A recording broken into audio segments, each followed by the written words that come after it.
साजरा केला जातो।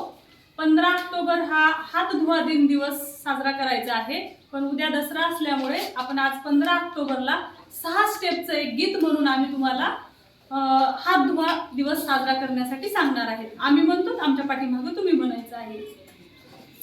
हातात खेळतो पैसा, हातात खेळतो पैसा, हातात खेळतो पैसा, हातात खेळतो पैसा, पाण्यात पोहतो मासा, पाण्यात पोहतो मासा, पाण्यात पोहतो मासा, पाण्यात पोहतो मासा, बाळ चोखतो अंगठा, बाळ चोखतो अंगठा, बाळ चोखतो अंगठा, बाळ चोखतो अंगठा, एक घास चिवचा, एक घास चिवचा, एक घास काऊचा, एक घास काऊचा, बाबांच्या हातात घड्याळ, बाबांच्या हातात घड्याळ, आईच्या हातात बाण,